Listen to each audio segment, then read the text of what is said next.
Chair Kruger, Transportation Chairs Magnarelli and Kennedy, and members of the legislative committees here today. Thank you for the opportunity to testify on the proposed budget for the Department of Transportation. My name is Steve Strauss, and I am the Executive Director of the Empire State Passengers Association. ESPA is a statewide advocacy organization working on behalf of intercity passenger rail riders for more reliable, more frequent, and faster Amtrak service in New York.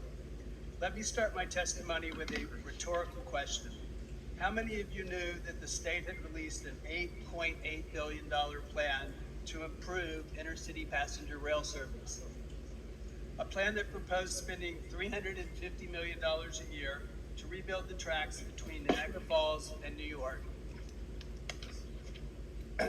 between New York City, construct 370 miles of new track, reduce the travel time between Buffalo and Albany by an hour, and add 4 additional trains over the next 25 years. I'm guessing that few of you knew this unless you had heard it from an ESPA member constituent, or maybe your staff had heard it from me. That's part of the problem. If you review the FY25 Executive Budget Briefing Book, you will not find much mention of an expanded intercity passenger rail program. What you will find is about $90 million of proposed spending on passenger rail, nearly identical to prior years. Amtrak will receive about $44 million to pay for the cost of providing Amtrak service in New York State. The remaining $45 million supports the Passenger and Freight Rail Assistance Program, which funds capital improvements to freight and passenger rail service. The administration's budget proposes a 10% increase in full-time equivalents for the department, but no increase in staff for the Office of Passenger and Freight Transportation. Without more resources, new state hires, consultants, and capital funds, DOT will not be able to get this rail improvement program off the ground.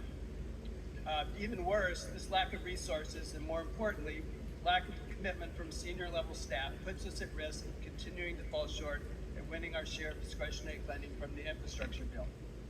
Now let me pivot to a novel idea for additional funding for the state's intercity passenger rail program. You may remember that Governors Cuomo and Murphy announced a handshake deal with the Biden administration to pay for 50% of the Gateway tunnels and related infrastructure improvements. Today, the federal funding of the Gateway project is now over 68% of the projected cost. This means that New York has a potential savings of about $1 billion that it could reallocate to other intercity passenger rail improvements and perhaps commuter rail. Let's take that money and invest it in projects to advance the Empire Corridor Rail Plan. Thank you for allowing us to testify today. I would be happy to try and answer any questions that members of the committee might have. Perfect timing.